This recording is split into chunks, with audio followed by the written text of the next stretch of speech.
الرحمن الرحیم الصلاۃ والسلام علیکہ یا سیدی یا رسول اللہ وعلی آلک واصحابک یا سیدی یا حبیب اللہ اللہم صلی علی محمد وعلی آل محمد کما صلیت علی ابراہیم وعلی آل ابراہیم انک حمید مجید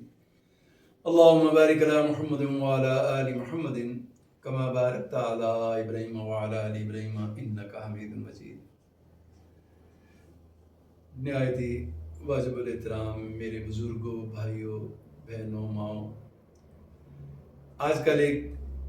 بڑا ٹاپک چل رہا ہے، سوشل میڈیا پہ بھی ہے اور الیکٹرانک میڈیا پہ بھی ہے۔ پیر حق خطیب صاحب کے حوالے سے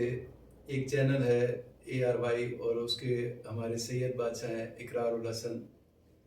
ان کے درمیان کچھ ایسی باتیں چل رہی ہیں کہ جو میری سمجھ کے مطابق نامناسب ہیں۔ میں یہ کہنا چاہتا ہوں اقرار الحسن صاحب سے کہ انہوں نے بہت اچھے پروگرام کیے ہوئے ہیں، لوگوں کو ہائی لائٹ بھی کیا ہے، لیکن بات یہ ہے کہ میری ایک سوچ ہے کہ دیکھیں شاہ جی، حق خطیب جو کام کر رہے ہیں، اگر آپ دیکھیں تو ہزاروں لاکھوں لوگ وہاں پہ اس در پہ جاتے ہیں۔ میں آپ سے یہ گزارش کرنا چاہتا ہوں کہ اگر ان لاکھوں میں سے، ہزاروں میں سے سب کو آرام نہیں بھی آتا تو کم سے کم آدھے لوگوں کو تو آرام آتا ہے نا وہاں جا کے، انہیں ذہنی تسکین ملتی ہے، انہیں آرام ملتا ہے، ان کا ایمان ہے کہ وہاں جائیں گے تو اللہ تبارک و تعالیٰ آسانیاں کر دیں گے۔ تو اس لیے میں آپ سے یہ گزارش کرنا چاہتا ہوں کہ یہ جو آپ نے ان کے خلاف ایک سلسلہ شروع کر دیا ہے، میری نظر میں یہ مناسب نہیں ہے۔ آپ یہ دیکھیں کہ جو ڈاکٹر کے پاس جاتے ہیں نا جی لوگ، تو ڈاکٹر کو انہیں انجیکشن نہیں لگاتا، انہیں دوائی نہیں دیتا، خالی انہیں دیکھنے کہ آج کل جو ڈاکٹر فیس لے رہے ہیں وہ 3,000 روپے سے 5,000 روپے ہے، جبکہ وہاں جاتے ہیں تو لوگوں کو کچھ ملتا تو نہیں ہے نا، وہ دوائی نہیں دیتے ہیں، ٹیکے نہیں لگاتے ہیں، صرف لکھ کے دیتے ہیں۔ تو میری آپ سے یہ گزارش ہے کہ دیکھیے حق خطیب جو ہیں لوگوں کے ذہن میں ہے، اللہ نے ڈالا ہوا ہے کہ ان کے پاس جائیں گے تو آرام آ جائے گا۔ تو میں آپ سے یہ درخواست کرتا ہوں، دیکھیں کوئی عام آدمی بھی ہو نا جی، پیر کو تو چھوڑ دینا، اگر وہ کسی کو تسلی دے دیتا ہے کہ کوئی بیمار اس کے پاس چلا گیا، وہ پیر تو نہیں ہے نا، کوئی بیمار چلا گیا، کوئی دکھ کا مارا ہوا چلا گیا، کوئی پریشان حال چلا گیا ہے، تو کوئی بندہ اس سے تسلی دے دیتا ہے کہ آپ فکر نہیں کریں، اللہ تعالیٰ آسانیاں کریں گے، اللہ خیر کر دیں گے، تو اللہ اس پہ بھی راضی ہو جاتے ہیں۔ تو ایک ایسا انسان جو لوگوں کی خدمت کر رہا ہے، چاہے وہ اچھائی میں ہے برائی میں اس میں جاتا ہی نہیں ہوں، میں کسی کی جو ہے جی برائیوں پہ نہیں جاتا ہوں، اچھائیوں پہ جاتا ہوں۔ تو شاہ جی اللہ نے بھی فرمایا کہ اگر کسی کا عیب دیکھ لو تو اس کا پردہ رکھو، قیامت کے دن میں تمہارا پردہ رکھوں گا۔ تو اگر 2 باتیں بری ہیں اور 8 ٹھیک ہیں تو ہمیں ان 8 پہ عمل کرنا چاہیے، ان 8 کو دیکھنا چاہیے، نہ کہ 2 کو دیکھنا چاہیے۔ تو بشر تو جو بھی ہے وہ غلطی سے پاک نہیں ہے۔ تو میری شاہ جی اقرار الحسن صاحب آپ سے درخواست ہے کہ آپ اس چیز کو ہوا نہ دیں۔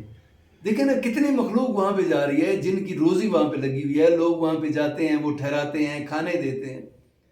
کچھ بھی نہ ہو لوگوں کو وہ تسلی تو دے رہے ہیں نا کہ بھئی آپ فکر نہ کریں، اللہ تعالیٰ آسانی کر دیں گے۔ میں پھر مثال دیتا ہوں کہ اگر 100 بندے گئے ہیں اور 100 میں سے 20 ٹھیک ہو گئے ہیں، ان کو اللہ نے شفا دے دی ہے، تو آپ اگر ان کو وہاں پہ روکنا چاہتے ہیں تو مطلب یہ ہوا کہ ہم جن کو شفا مل رہی ہے آپ ان کو بھی روک رہے ہیں۔ تو میری شاہ جی آپ سے یہ خاص طور پہ درخواست میں بار بار آپ کو مخاطب کر رہا ہوں،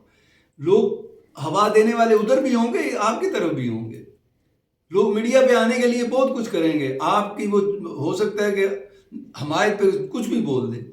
لیکن یہ مناسب نہیں ہے۔ میں آپ سے یہ کہتا ہوں کہ یہ مناسب نہیں ہے، اس لیے بہتر ہے کہ حق خطیب بھی اور آپ بھی بیٹھ کے تو اس چیز کو ختم کرنے کا کریں، نہ کہ ایک دوسرے کے گند کو اچھالا جائے۔ ان کے جو بندے ہیں میں دیکھ رہا ہوں کہ وہ آپ کے اوپر کیچڑ اچھال رہے ہیں، آپ کے بندے جو ہیں ان پہ کیچڑ اچھال رہے ہیں، یہ مناسب نہیں ہے۔ ہمیں دین کی خدمت کرنی ہے، ہمیں اللہ اور اللہ کے رسول کی بات کرنی ہے۔ جو بھی میری نظر میں جو بھی اللہ کی بات کر رہا ہے، محبوب نبی کی بات کر رہا ہے، میرے لیے وہ میرے سر کا تاج ہے۔ تو میری اقرار الحسن صاحب سے درخواست ہے کہ جتنا جلدی ہو سکے اس چیز کو ختم کریں اور ایک دوسرے کے لیے عزت اور احترام کے جذبات کو پروان چڑھائیں، تاکہ لوگوں کو جو فیض تھوڑا ہی مل رہا ہوگا نا، میں یہ نہیں کہتا ہوں کہ سب کو فیض ملتا ہے، تھوڑے لوگوں کو فیض مل رہا ہے لیکن مل تو رہا ہے نا۔ کتنی مائیں بہنیں بیٹیاں بزرگ بچے وہاں پہ جاتے ہیں، تو میں پھر وہی کہتا ہوں کہ کچھ کو تو آرام آتا ہے نا، کچھ کی تو ذہنی تسکین وہاں پہ ان کو حاصل ہوتی ہے نا۔ تو اس لیے میری اقرار الحسن صاحب سے بھی اور حق خطیب صاحب سے بھی یہ درخواست ہے کہ آرام سے اچھے طریقے سے بیٹھ کے اس چیز کو حل کیا جائے۔ جو اقرار الحسن صاحب وہاں جانے کے لیے ضد کر رہے ہیں، حق خطیب بادشاہ صاحب کو میں مخاطب کر رہا ہوں، آپ انہیں بلوا لینا کہ آئیں شاہ جی، بیٹھ کے بات کرتے ہیں نا۔ میں یہ نہیں کلیم نہیں کر رہا ہوں کہ نعوذ باللہ میں خدا ہوں یا میں خدائی دعویٰ نہیں کر رہا ہوں، بشریت کے تقاضوں کے طور پہ جو اللہ نے مجھے اختیار دیا، میں لوگوں کی خدمت کے لیے بیٹھا ہوں۔ ہو سکتا ہے کچھ ٹھیک ہو جاتے ہو، کچھ نہ بھی ٹھیک ہوتے ہو، تو اس پہ کوئی ضد تھوڑی، کوئی لڑائی تھوڑی ہے۔ تو اس طرح سے دین جو ہے وہ خراب ہو رہا ہے، دین بدنام ہو رہا ہے، لوگ انگلیاں اٹھا رہے ہیں، کوئی ہنس رہے ہیں، کوئی مذاق بنا رہے ہیں۔ تو میری دونوں سے یہ درخواست ہے کہ آپ بیٹھ کے آرام سے سکون سے اس مسئلے کو حل کریں۔ اگر اس سلسلے میں میری کوئی خدمات چاہیے اقرار الحسن صاحب کو یا حق خطیب بادشاہ کو، تو میں حاضر ہوں۔ میں اس مسئلے کو حل کرانے کے لیے اپنی جو بھی اللہ نے مجھے علم دیا ہے، جو توفیق دی ہے، اس کے مطابق میں عمل کروں گا۔ اور میری دونوں سے درخواست ہے کہ اس معاملے کو بیٹھ کے حل کریں، اس کو ہوا نہ دیں، اس کو اچھالیں نہ، دونوں کی بدنامی ہو رہی ہے۔ تو اللہ تبارک تعالیٰ سے دعا ہے کہ اللہ تعالیٰ ہم سب کو ایسا بنا دے کہ ہم اللہ کو پسند آ جائے، اللہ کے محبوب نبی کو پسند آ جائے۔